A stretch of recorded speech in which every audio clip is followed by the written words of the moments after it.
You're watching The Source on CNN Philippines. Our guest today, Coast Guard Spokesperson Commodore Armand Balilo. Sir, good morning to you and welcome to The Source.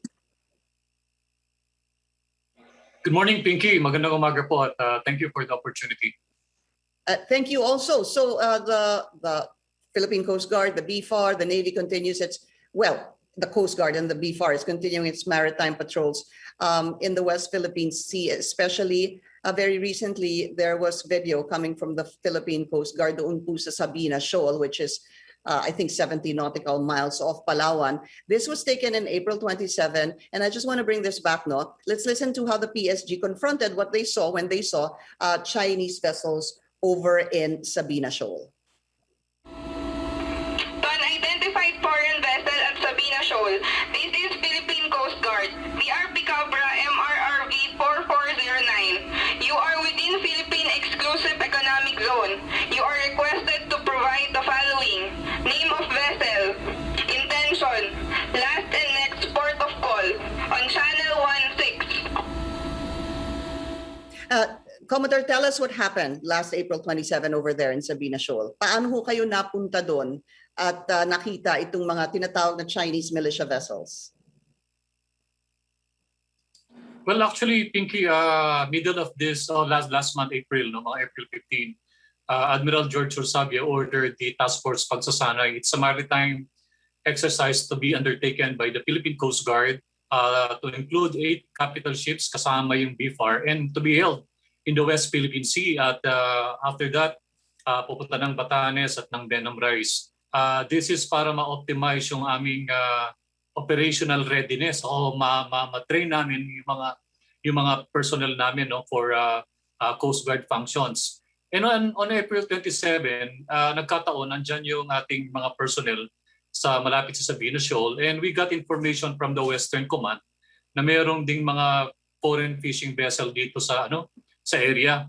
So dahil nandyan na yung tropa at nag-exercise, dinaanan nila to, at nakita nga itong 7 Chinese foreign vessel o Chinese militia vessel anchored on Escoda Shoal. Escoda Shoal is 73 nautical miles off Rizal, Palawan, no? Within the exclusive economic zone of the country. And ang ginawa po ay issue the radio challenge doon sa mga barko na naka-anchor dyan. And alam ko tumagal yan ng 20 minutes, hindi lang 3 beses. And pagkatapos po ay they went near the vessels, and nung malapit na po sila ay nagsindi ng makina, tinanggal yung anchor, and nagsimula pong umalis. And we escorted them hanggang makaalis sila sa Escoda Shoal, at we checked na wala ng mga barko pa during that time. And what were they doing there? What was well, they're Chinese militias. You already said it, and there were about 7 of them. Ano yung ginagawa nila doon? Naka-anchor lang sila, Pinky, nung inabutan. Wala tayong information kung anong activities nila doon. The same as nung nakita sa Hulan Felipe, naka-anchor lang sila. Before, they claim na nagtatago sila because of the weather disturbance, no? O kaya malakas yung alon. But this time, wala namang weather disturbance, at nakita namin wala namang reason para na dapat nandun sila doon sa area. Opo. Commodore, nung nagkaroon ng radio challenge coming from the PCG, ano po, sumagot ho ba sila? Was there any response from them? O umalis lang po sila? Wala silang response. Hindi natin alam kung bakit, at kaya nga nilapitan ng ating mga personnel yung mga barko, lumapit sila para tignan din, no? Kung mag-react sila. Pero wala naman po, walang response all throughout the challenge na.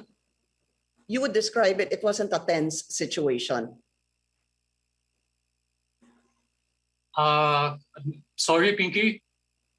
Hindi po siya tense situation, hindi ho tense yung naging pag-radio ng Coast Guard, hindi sumagot dahil eventually, sabi mo nga, in 20 minutes, umalis na rin po sila. Well, I cannot speak for the sa mga crew kung anong situation during the time. Pero base doon sa mga information na nakita namin, syempre meron ding pangamba yung mga tao natin na lagi namang kasama yan every time na nagpapatrol, lalo na kung nagkakasalubungan ng China Coast Guard dito sa West Philippine Sea. Okay, so what we're seeing is that in Sabina Shoal, that's video of the Sabina Shoal with the, more or less 7 Chinese militias.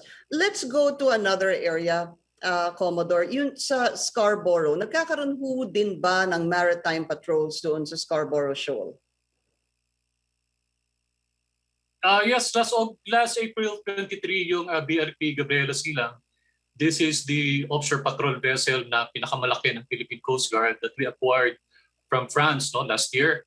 And first time nitong gumawid dyan sa Baho de Masinloc kasama ng BRP Sindangan to conduct also exercise. And of course, kasama na dyan yung ipakita yung presence ng Philippine Coast Guard sa area. And para din makumusta yung mga fishermen. Ma-check natin yung kalagayan ng mga fishermen dun sa near the Baho Masinloc. So they conducted an exercise there together with the BRP Sindangan at nagstay sila doon ng mga 2 or 3 days and then bumaba din sila sa Kalayaan Island Group. After I see. So it's the same. So it's the BRP Gabriela na nagpunta po sa Scarborough and then eventually went to the KIG. Opo, yun po yung kanyang ruta.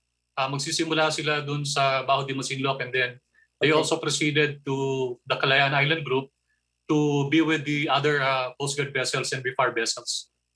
Commodore, was there any challenge when the Gabriela went to Scarborough and KIG? Nagkaroon ho ba ng any confrontation? Well, that was the subject of the protest lodged by the Department of Foreign Affairs based on our report na nandun nga rin yung mga China Coast Guard habang nandun yung Gabriela Silang at BRP Sindangan. Yun na nga yung sinasabing sinyado yung mga barko natin at habang nandun sila ay nakantabay din yung mga China Coast Guard. There were challenges, pero gano'n naman yung sitwasyon doon once na tinanong ka, nagre-responde lang din yung mga tauhan natin at sinasabing nandun din tayo at ginagawa yung maritime exercise. I think that's also what Secretary Esperon was saying kapag nagkakaroon daw ng confrontation. I'm not sure, these are not his exact words when I interviewed him, pero parang sinasabi niya almost as if nag-uunahan dito sa tinatawag na radio challenge. No, normal yung radio challenge kahit sa Kalayaan Island Group. Siyempre tinatanong nung kabila yung presence natin doon. Pagka sila naman tinatanong din natin. So ganun lang yung procedure na nangyayari o ganun yung situation na nangyayari. And ang importante rito, nandyan tayo doon sa area at naitataas natin yung bandila ng Pilipinas. And the maritime patrols will continue? Yes, Pinky, we have the second leg of the exercise. BRP Gabriela Silang will be deployed also sometime next week. At, of course, with the new students, merong mga bagong kasama, merong mga evaluation na ginawa doon sa training. So we will continue our presence doon sa West Philippine Sea at yung ating maritime exercise. Just as a last question, hindi ho ba naghahanap pa rin ang Coast Guard ng personnel? Aren't you recruiting more personnel? Yes, Pinky, hindi naman tayo pinababayaan ni Secretary Artugade. Marami tayong ginagawa at the moment kasama na itong pagpapatrol sa West Philippine Sea. We have 4,000 personnel na naka-ready na for recruitment. Hinihintay na lang natin yung go signal ng DBM. Kailangan talaga namin ng personnel at of course asset. And dahil may darating tayong 2 barko next year, hopefully na galing Japan, ito rin yung makakatulong sa atin para magpatrol dito sa West Philippine Sea. 94-meter brand new vessel and nakikipag-negotiate pa rin po ang Philippine Coast Guard para madagdagan yung offshore patrol vessel natin na galing ng France. Coast Guard Spokesperson Commodore Armand Balilo, sir, maraming salamat po sa inyong oras. Thank you, Pinky. Salamat. And thank you for joining us here on The Source. I'm Pinky Webb. You're watching CNN Philippines.